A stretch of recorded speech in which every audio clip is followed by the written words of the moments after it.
ढोंगी बहू। प्रीति एक पढ़ी लिखी लड़की है जिसकी एक अच्छे घर में शादी हुई है।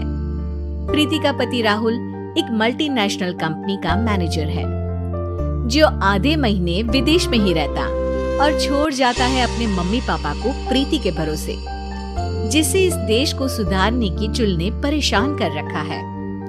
मम्मी पापा, कल एक डॉग वैक्सीनेशन का शिविर है तो मैं वहीं पूरा दिन रहूंगी। आप मेरे लिए खाना मत बनवाना। अरे बेटा प्रीति, वो बाई तो काम छोड़कर परसों ही जा चुकी, एक नई बाई देखनी पड़ेगी। माँ, आप तो जानती ही हो ना कि मैं कितना बिजी रहती हूँ। अगर कल मैं नहीं गई तो कुत्ते एडॉप्ट ही नहीं हो पाएंगे।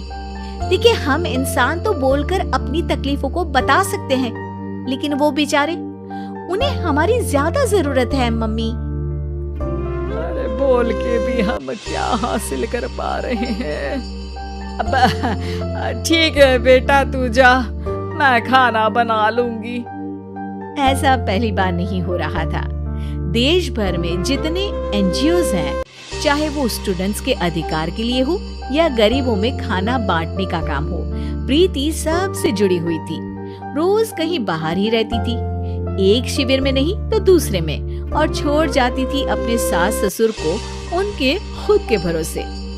और जब कोई उसे कहे, अरे प्रीति, कभी तेरी सास का हाथ भी बटा दिया कर, तो उसका एक ही जवाब रहता था,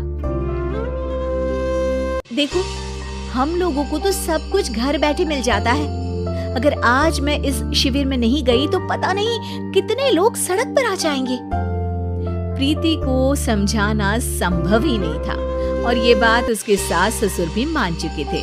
इसलिए सुबह सुबह सास ही किचन में खाना बनाने जाती है और देखती है कि घर में सब्जियां खत्म है। अरे प्रीति बेटा, सुन तो जरा। क्या हुआ मम्मी? मुझे बहुत लेट हो रहा है और आप तो जानते हो ना कि अगर मैं इस शिविर में नहीं गई तो। हाँ, कुत्ते एडॉप्ट ही नहीं हो पाएंगे, सब जानती हूँ। अरे पर घर में सब्जियां खत्म हो गई है। अरे जब तू वापस लौटे ना तब लेकर आना, ठीक है बेटा? ठीक है मम्मी, चलिए मैं चलती हूँ। और हर बार की तरह प्रीति अपनी पार्टीज और आफ्टर पार्टीज में इतनी बिजी रह गई कि सामान लाना ही भूल गई।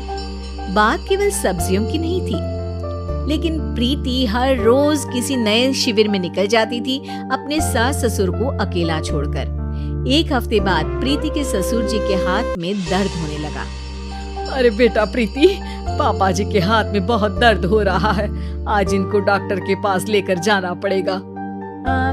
ठीक है माँ, आप हो आओ, मैं बाहर ही खा लूंगी। अरे बेटा, मैं कैसे ले जाऊं?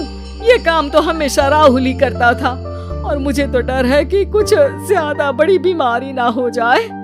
उफ़ो, आज मुझे मेडिकल शिविर में जाना है।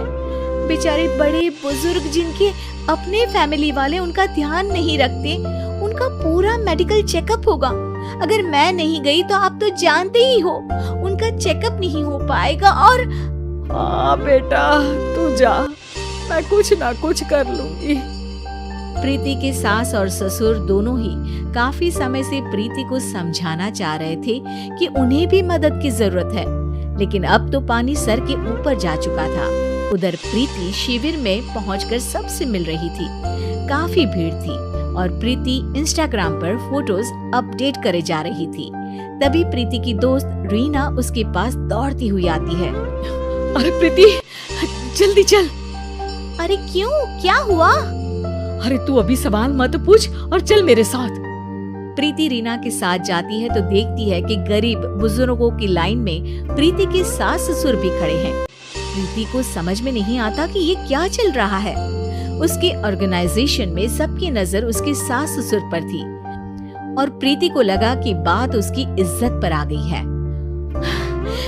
माँ, पापा जी, आप दोनों यहाँ क्या कर रहे हैं? आप तो जानते हो कि ये शिविर गरीबों की मदद करने के लिए बनी है और आप इसका मजाक उड़ा रहे हैं इस तरह से लाइन में खड़े होकर। अरे बेटा, हम भले ही गरीब ना हो पर जरूरतमंद तो है ही। हमारा भी कोई ध्यान रखने वाला नहीं है। मेरे पति के हाथ में दर्द है, मैंने सुना कि जरूरतमंद बुजुर्गों का यहाँ फ्री में इलाज हो रहा है, इसीलिए चले आए। नहीं मतलब मैं तो। प्रीति को समझ में आ गया था कि समाज को संभालने से पहले उसे अपना घर संभालना चाहिए और वो सर झुकाकर अपने सास ससुर से माफी मांगती है।